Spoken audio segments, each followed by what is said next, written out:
Ça sera sublime. 7, 3,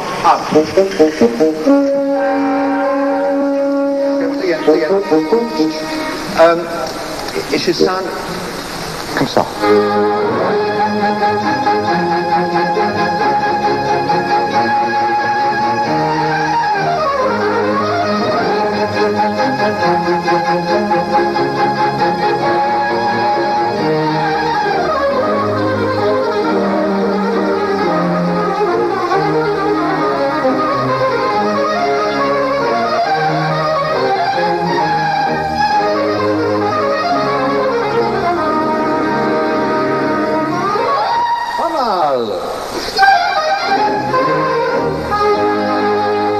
Yam papa papim papam tir yam papa pop et c'est ça où ça commence, oui.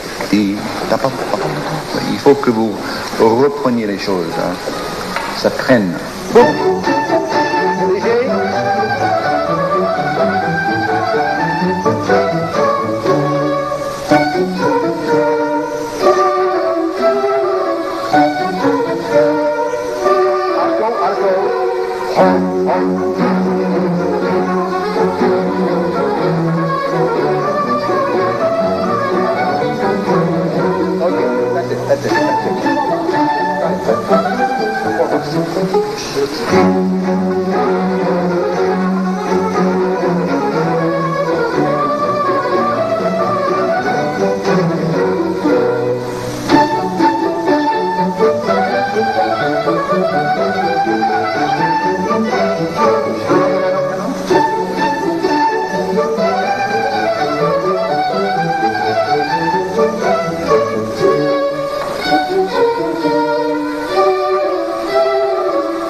Castor Pollux is a kind of a strange anti-tragédie lyrique.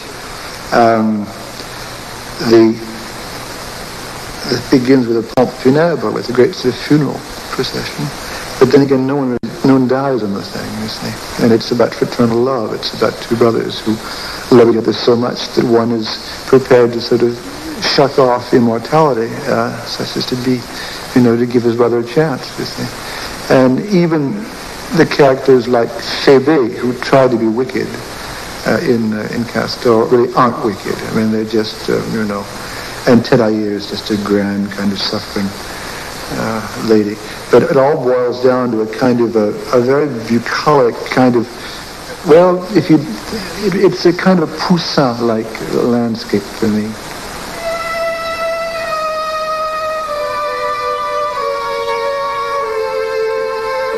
Legatissimo.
On sera à ces endroits-là exactement, c'est ça? Ouais. D'accord. Les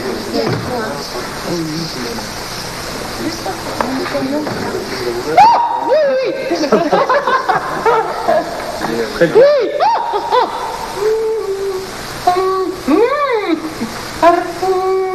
Rassemblez-vous, rassemblez-vous,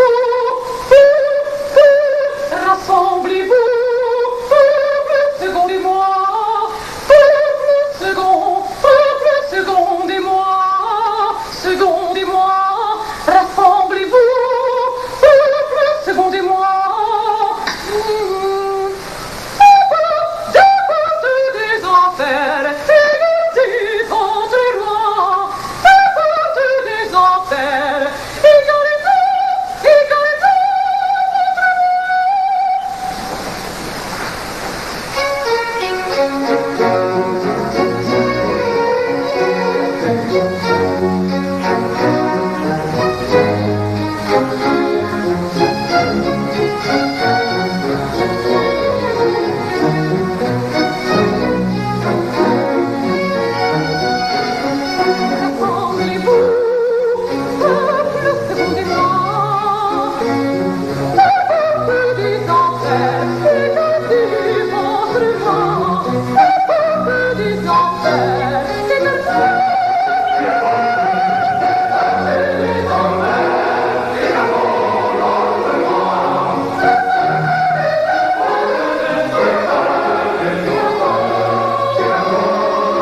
C'est excellent.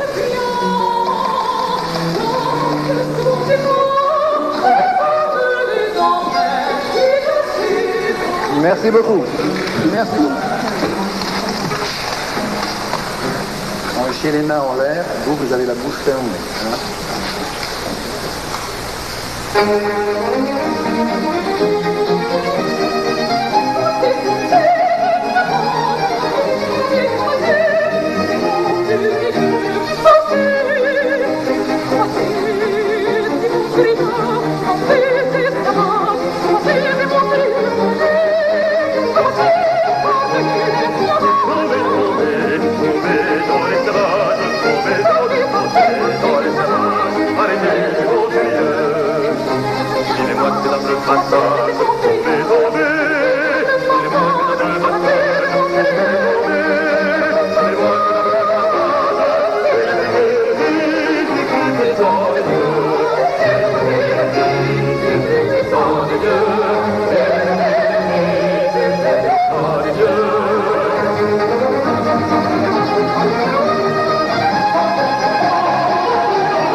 It's just physically tiring. It's emotionally tiring. You have to think about the piece, you know.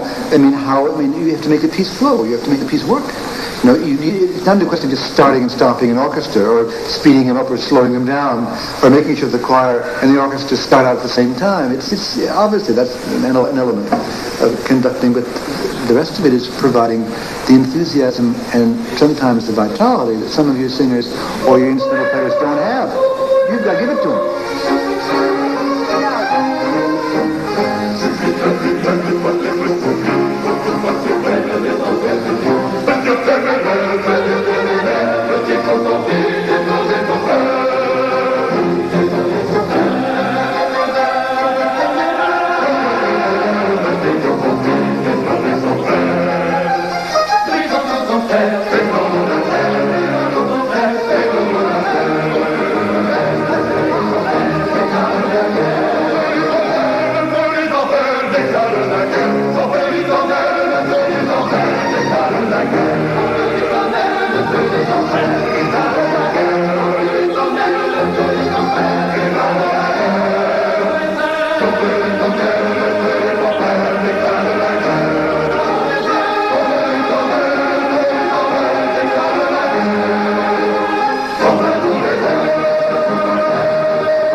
See, this is what early or late 18th, early 19th century. Harvard is the one that maintains it. Absolutely. Well,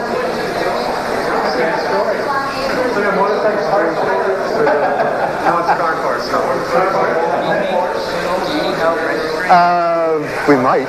Okay, are you here for your union? Yes, yeah. Okay, what are your last names? Christie is my last name, Christie? and Arms. But I think, have you already registered? No, I haven't. Maybe you should register separately. Hank, come here. Nice to see you. Are you recording this for harmonium or what? It's worse than that. I'll be here for today, and I'll be here for tomorrow as well. So there'll be 2 days. Boston appeared to us in those days, and I think it really still represents the quintessence of cultivation in this country. Totally.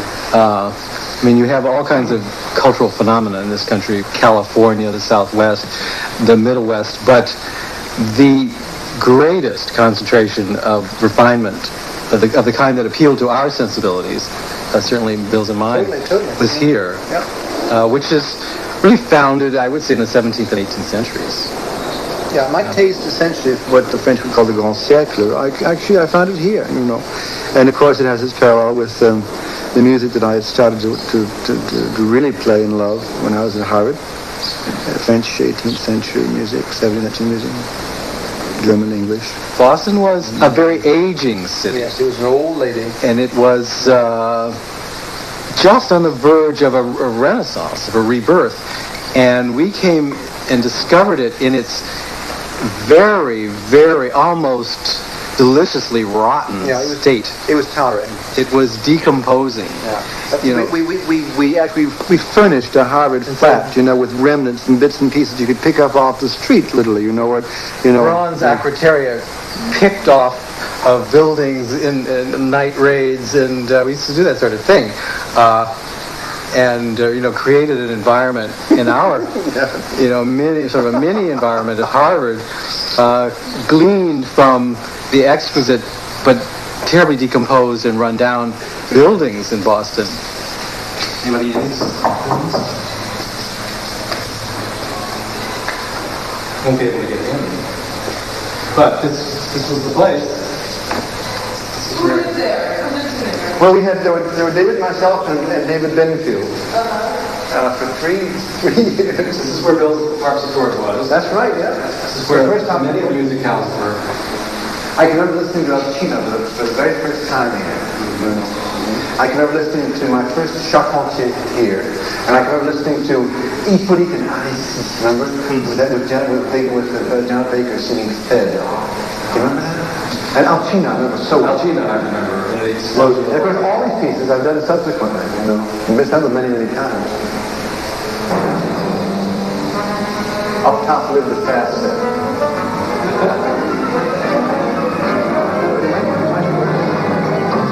Well, of course, it's fantastic to find.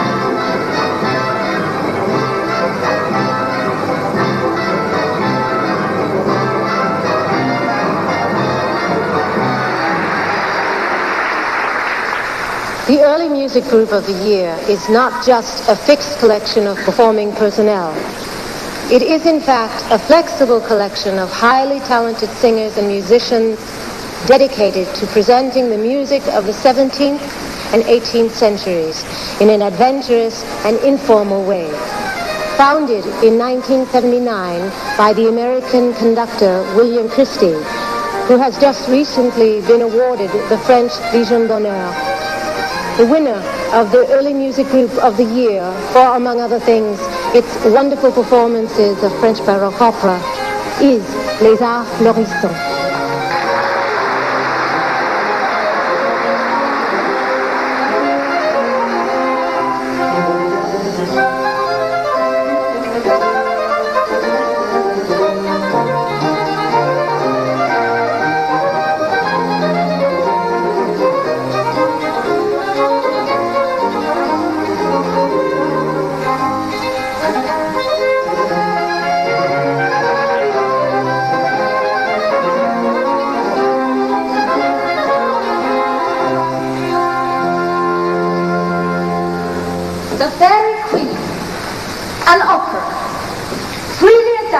From Shakespeare's Midsummer Night's Dream. Extremely freely, actually. The basic story is the same, but a great deal else is added. A whole panoply of singers, troops of dancers, majestic scenery, a vast cast of actors. Well, usually a vast cast. But for tonight you'll have to make do with me, I'm afraid. Your master's design, you did the scaled-down version of Fairy Queen. Yeah, now, I was really sorry I missed that one. Unfortunately, I was abroad at the time, and I remember being so excited about it when Chris told me. Yeah, it actually was. It was the premiere, so to speak, here in London, and we were scared stiff. It was in Busker's version. I did it with a string quartet, 2 flutes, who also played 2 oboes, 2 trumpets, me directing from the keyboard, and 6 or 7 singers. And it's a tour de force. It was all memorized, and we had this idea, which actually worked better and better and better as the show sort of went on, of using an English actress, Harriet Walter, to link the musical elements with essentially just a narration of the story. And Jeremy Sams did the text. And he's brilliant. He is brilliant. The trouble with Act 3 is the absence of the Fairy Queen herself. And frankly, I think Shakespeare, or whoever, slipped up here rather, because although obviously Titania, has to be seen to be asleep in order to find whoever she finds when she wakes up. I won't spoil it. The trouble is, her absence from the play means that the stage is awash with minor characters. Dull people. Not glamorous at all. And there's the 4 lovers. Their plot thickens to the point of coagulation, with various love duties placed on various eyes, and they combine and collide, converse, conspire, plot, lots of plot, which is all fine, I suppose, but not somehow central. And then there's the mechanicals. Well, if you know your Shakespeare, you expect them to come on, do a snatch of Pyramus and Thisbe, get bewitched by Puck, and then clear off into the wings. Well, not in this version. Oh, they do the whole play. I'm sad in a sense that You know, when you mix media like this, I mean, you incur the wrath of critics. Critics want you to be just one of a kind, you know. And it must have been quite a shock, though, after everybody knew your recording, because your recording was quite controversial, wasn't it? I mean, it was well received in this country, but there were a couple of dissenting voices who thought it was too French, as you said, you know. Well, exactly, and not sort of, you know, austere and stalwart, you know, in English. And, you know. You damn tormenting drunk! I do confess.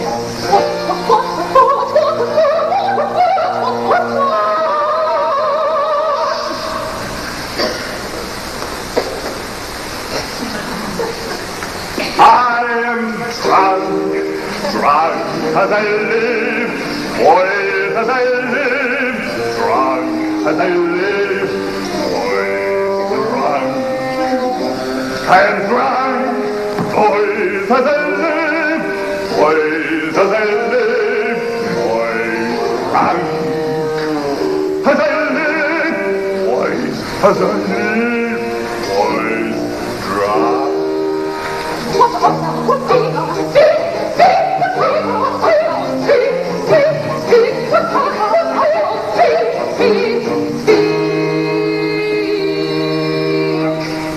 If you will know it, I am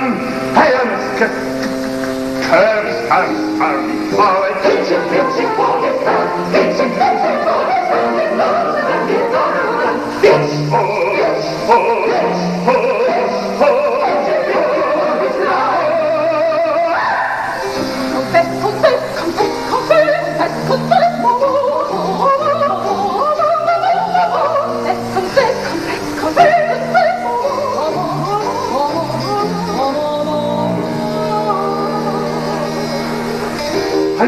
I confess. I am very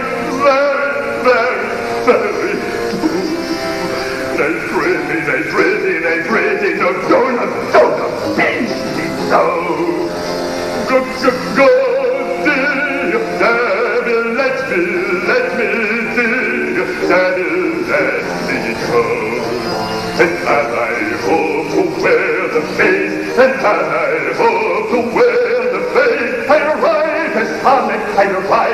write a sonnet in my praise.